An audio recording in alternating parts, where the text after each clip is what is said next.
More than 4,000 people died from the coronavirus for the second consecutive day yesterday. This as several states deal with a spike in new cases. Johns Hopkins University reports more than 23 million Americans have been infected with the virus, and more than 385,000 people have died in the U.S. since the pandemic began.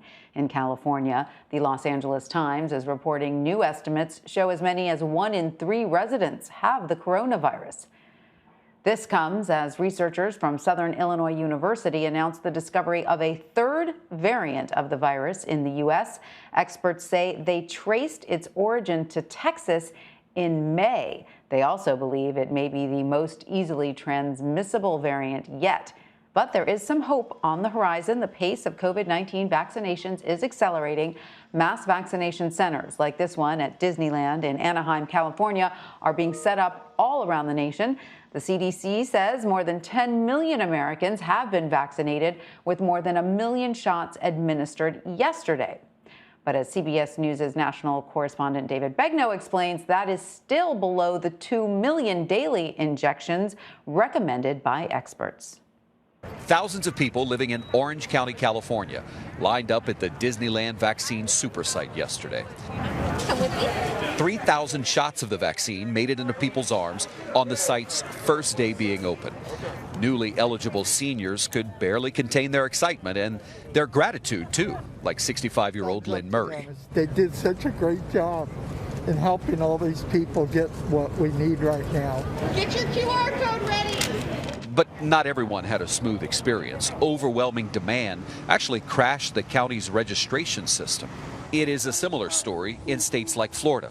Hundreds of seniors there drove to this vaccine site in DeSoto, only to be told that 200 doses were available. I've been on websites, on the phone, experiencing the normal frustrations that many have expressed. With the recent changes to the HHS vaccination recommendations, 152 million Americans are now eligible for vaccination. But Operation Warp Speed estimates it will take until the end of March to acquire enough vaccines to immunize 100 million Americans. The loss of life from the pandemic continues to be unimaginable. I'm sorry. And few see the death toll up close, like Ken McKenzie. The next appointment isn't until Friday at 4. At McKenzie Mortuary Services in Long Beach, California. He says there are so many people dying that families are being forced to wait weeks to have a funeral and then a burial. Not only they're crying that they've lost someone, but they're then crying because they're on hold for closure, that we're not having a service for Dad for 3 weeks. So imagine waiting 3 weeks and carrying that emotion each day. In my 34 years, I've never thought I would see anything like this. Joining us now is Dr. Rahul Gupta. He is the Chief Medical and Health Officer for the March of Dimes and former West Virginia Health Commissioner. Dr. Gupta, welcome. It's great to have you with us. So, as you know, the Trump administration is reversing course on its vaccine distribution plan, saying it will now release all remaining doses to the public. It also said if states don't use those doses fast enough, they will be reallocated to other states. So what do you think of this change in plans? Do you approve? And how will it affect those states who are still in the first phase of vaccine distribution? Thanks for having me, Tanya.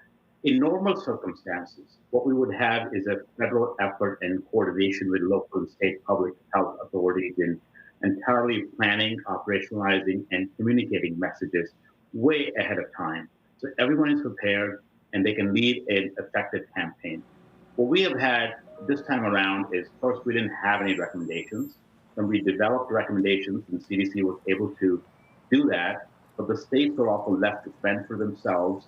And in essence, we ended up having literally the equivalence of 50 different countries having their own systems and interagency task forces. And now this week, we've heard that we're going to change the goalposts once again in terms of recommendations. What this causes is a very miscommunication and mismessaging on the ground. So not having a consistent policy as well as communication and messaging campaign that allows people to have a level of confidence. And in that vacuum is created the vaccine hesitancy where people don't feel comfortable oftentimes. So it's very important for us to have a policy and then stick with it. So, Doctor, with the pace of the release of these vaccine doses that we're currently seeing, what kind of timeline do you think we are looking at in terms of reaching some sort of herd immunity? And are there concerns about not having enough doses for the people to get the second shot? And if that happens, what kind of, protection will those people have from just one dose? Certainly, I think it's very important to make sure that those second doses are available based on which type of one of those two vaccines, whether either after 3 weeks or after 4 weeks. It's very important to have a system of tracking so people can be tracked back and help to get the second dose for that particular vaccine. As far as the timeline question goes, I think having a target of 1 to 2 million vaccinations per day is both effective but also a important timeline. But what goes behind that is we have to have enough messaging. We have to build enough trust. It's all the science will not be helpful if we can't get the shots into the arms of people and protect them. That's the ultimate goal we're trying to get here.